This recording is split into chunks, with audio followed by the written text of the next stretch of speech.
Hey, hello friends. This is my first cup of coffee and I definitely needed it. Hold on.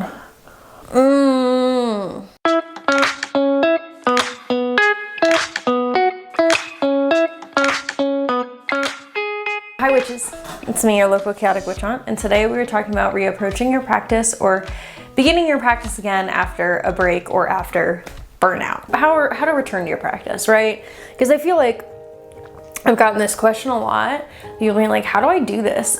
And I'm definitely, I had a really big break where I still consider myself a witch and I still did witchy things, but I definitely wasn't an active, practitioner. This wasn't recently, this was a long time ago. Definitely wasn't an active practitioner for a bit and was not practicing as frequently. And that was around my first college experience. First college I went to. I've gone to two. So, and I mean, it really is sometimes you just don't have the space for it. I'm trying to make myself not look like Justin Bieber. Do I look like Justin Bieber? I think I need lip gloss. Where's my favorite? Oh, come off Cosmetics.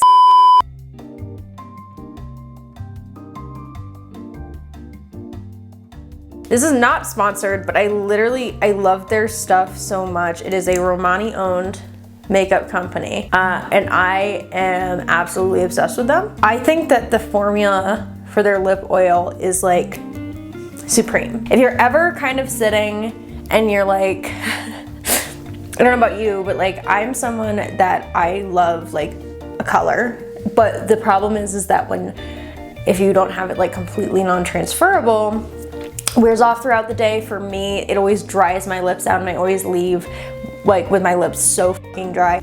Come Off Cosmetics is the solution for this. And this is kind of a promo, but also I've been meaning to talk about them for a while because I just love what they do. They have eye palettes, they have a Romani Heritage palette that just came out, that just did a restock. They have lip creams, lip glosses, and lip oils. The lip oils are by far my favorite. And I even texted Pilar, the owner, about this. I was like, dude, I don't know, I don't know how you did this, but it is the only thing that has not left my lips chapped after wearing it for 6 hours straight. This is the shade Bot. It is a very subtle color, but I really like it because it just kind of adds a little bit of a slight color to your thing. It's not as colored as one of their lip glosses, which I also like, or their lip creams, which I also like. They have one in black that looks amazing. This definitely is my go-to. It's almost gone. I got this 2 months ago, 3 months ago. This is almost gone because I use it so often because it's just such a subtle red and it doesn't dry my lips out. So I've been using it nonstop and I will link them down below if you are interested in checking out their things. I can't speak as much to their eye palettes because I don't wear eye makeup, but color-wise, chef's kiss. I got the Avatar The Last Airbender inspired palette. I love it. It's gorgeous. Oh, and their cream highlighters are a go-to for me too. They don't leave a shadow. They just spread really easily. 10 out of 10.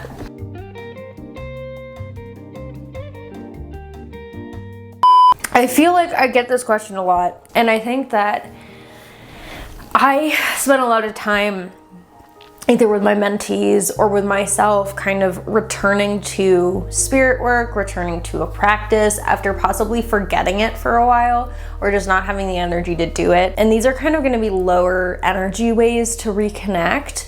I'm not going to advise anyone. I'm not going to sit here and be like, do everything at once, launch up to a spell, because even when I'm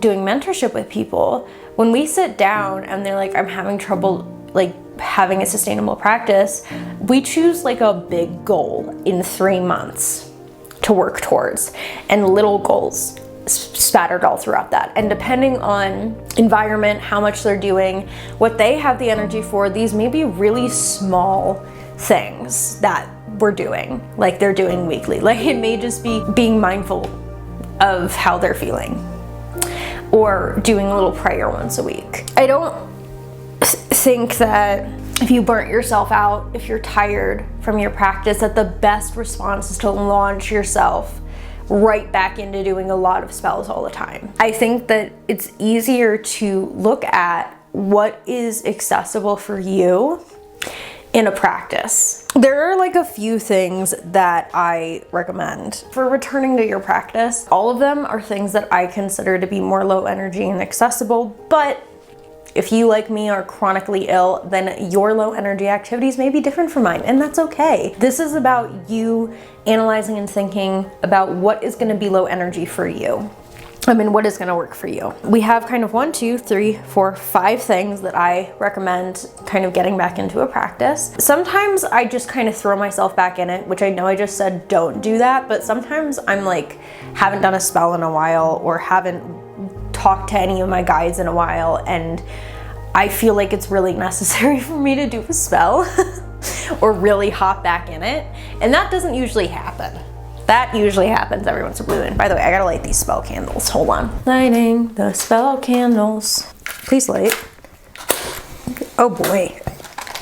The first thing is reconnecting with the land and your spirits. Now this is gonna look different for everyone. For me, this oftentimes looks like getting out and getting into nature, going on a hike, going and visiting a local cemetery that I like, going around and really just kind of getting out of the house. Because I don't know about you, but when I'm low energy, when I'm burnt out, when I'm not feeling magical, it's usually after I've been stuck inside for a long ass time.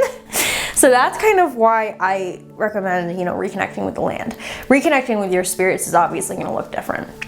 It could be a prayer to them. It could be a particular, you could just start giving them offerings or do divination with them. When I was really burnt out, I was going out and like gardening, like I was planting an herb garden. And not everyone has the ability to do that, mind you, but even like house plants or having a plant near you and being able to really like talk to it. When I say talk to it, everyone's like, what do you mean? Literally talk to it.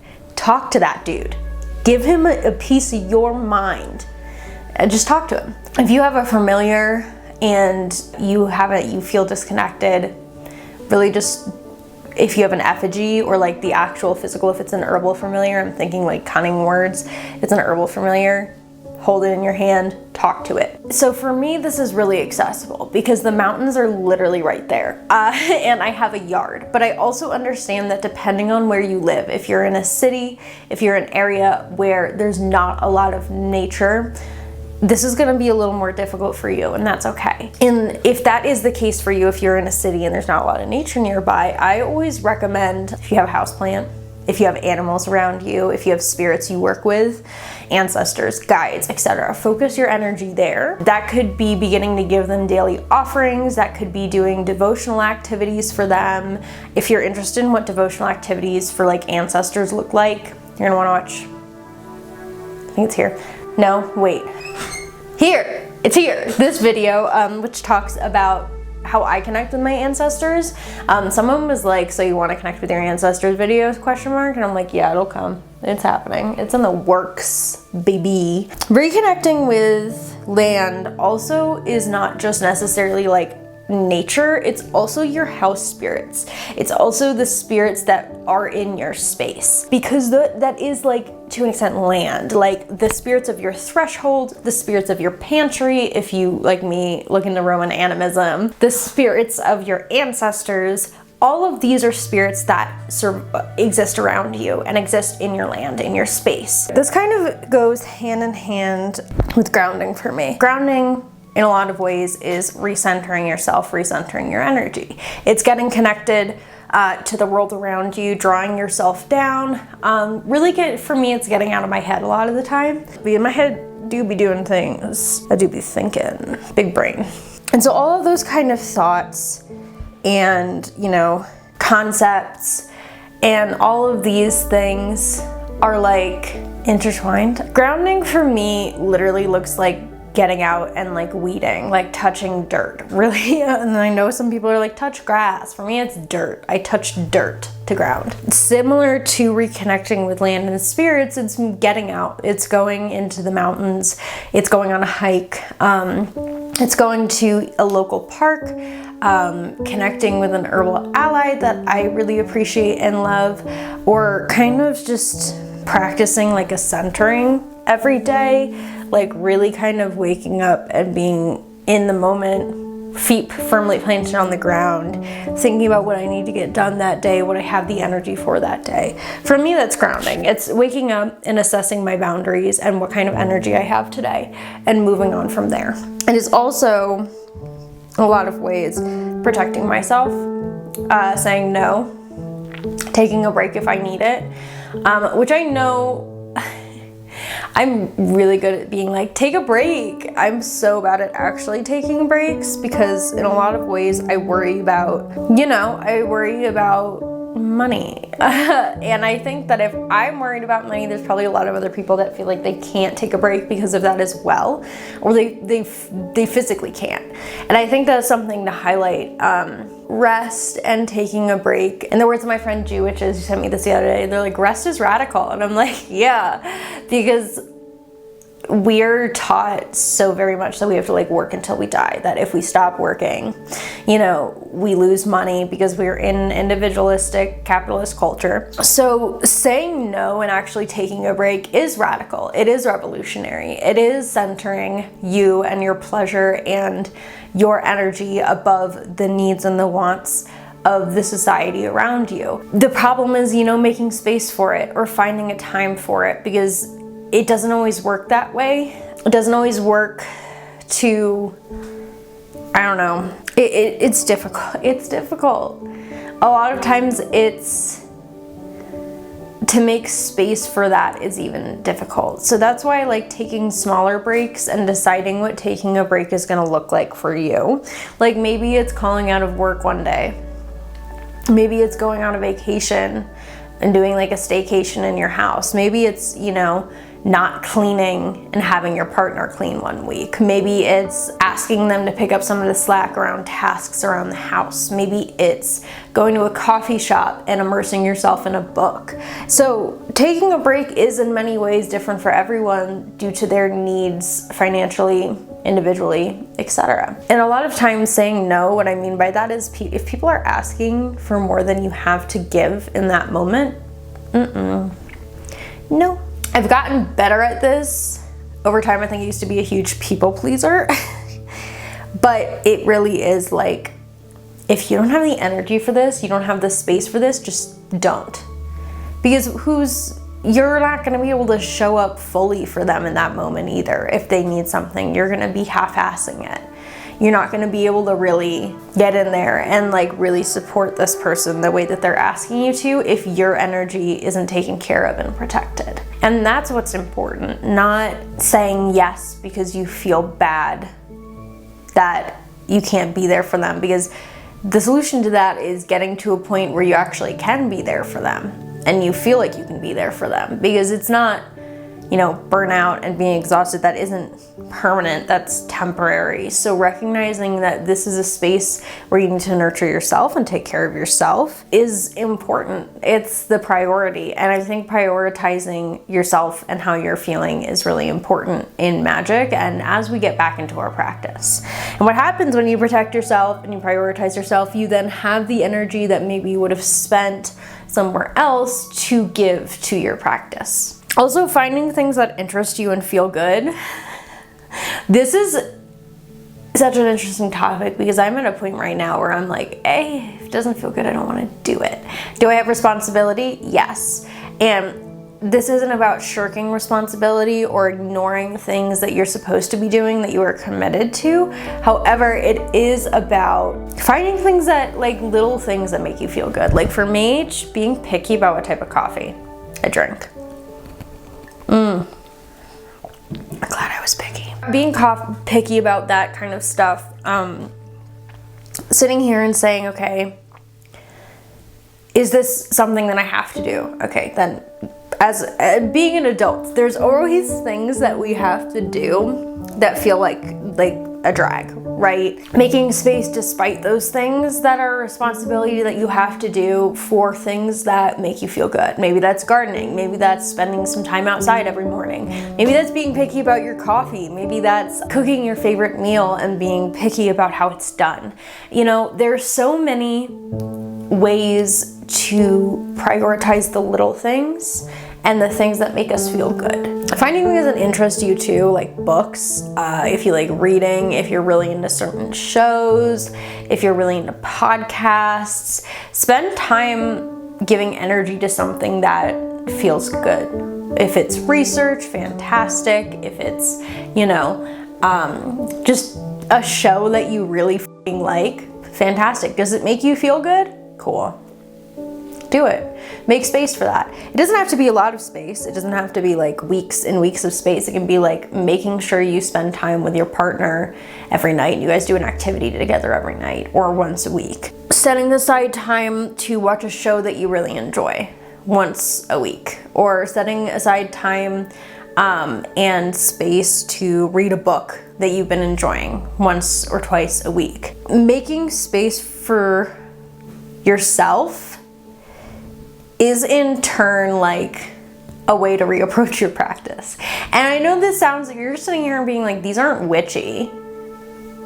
Yeah, they are. Because once you kind of allow yourself to have space for things you enjoy, have space for yourself, assert your boundaries, your witchcraft and your practice could very easily be what's making you feel good. It could be what's interesting you. It could be your grounding. I always like to say, like I kind of touched on at the beginning of the video, start slow. Start with little activities that are witchy or make you feel good once a week. Throw in some witchy stuff. I always say analyze what part of your practice is making you feel good right now. Because if you feel like your feet are dragging when you're thinking about a candle spell, then don't do that candle spell right now when you have limited energy.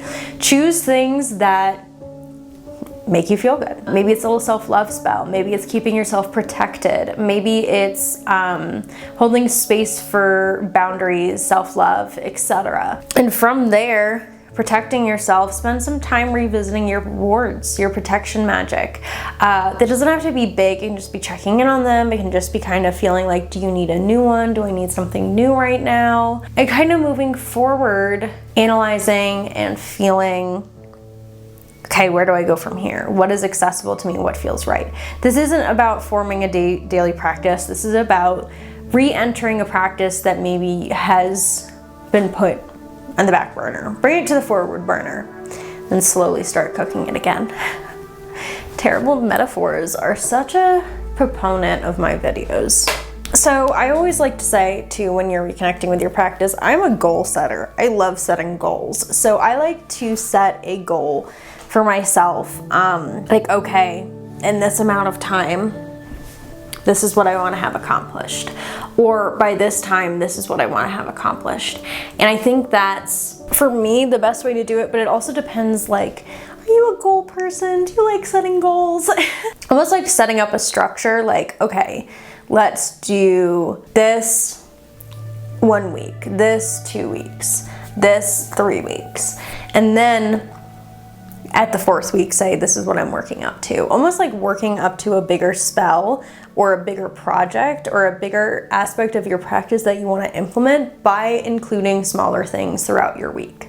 For me, that's how I really get back into it. Like, oh, I haven't been doing my protection workings. I'm going to start implementing those this week. And then the next week, I'm going to do this protection spell. And then the next week, I'm going to revisit and research this. And then on the 4th week, I'm building up to this like 7-day prayer, 7-day spell. And for me, that is what works and that is what is accessible. And that's what I enjoy doing. But once again, this video isn't about like, here's the only way to do it. It's about how are you approaching your practice in a way that feels accessible for you, that feels capable for you, that feels like, I don't know, feels like something you can accomplish. So take some time to think after this video, or if you're burnt out or you're reapproaching your practice, take some time to think about what reconnecting to the land and the spirits looks like for you. What does grounding look like for you? What does kind of lower energy rituals and, you know, moving forward, what does that look like for you? And then kind of start, you know, day at a time. Wake up, see what kind of energy you have, and go from there. I always like doing something a little witchy every day, but I'm an overachiever.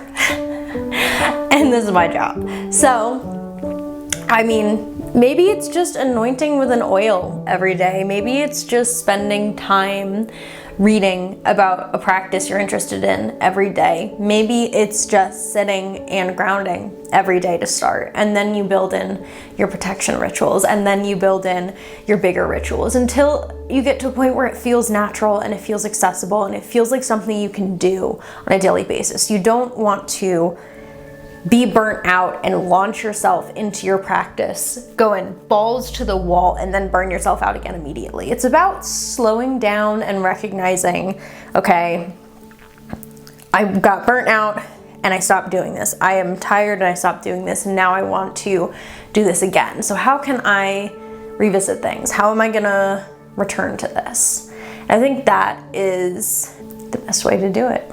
But I hope you found this video helpful. I hope it gave you some ideas around like how we can return to practices, because taking a break or getting burnt out and forgetting things, it isn't something to be ashamed of. It isn't something bad. At the end of the day, this is your practice. No one can tell you how much you have to do, what you have to do, or how you have to do it. And I think that is the most important part of all of this. Yeah, thank you for watching. I'm gonna get more coffee. I'm gonna do some work today, I guess.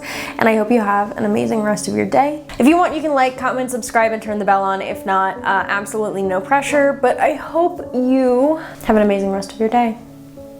Remember to drink water. Siate benedetti.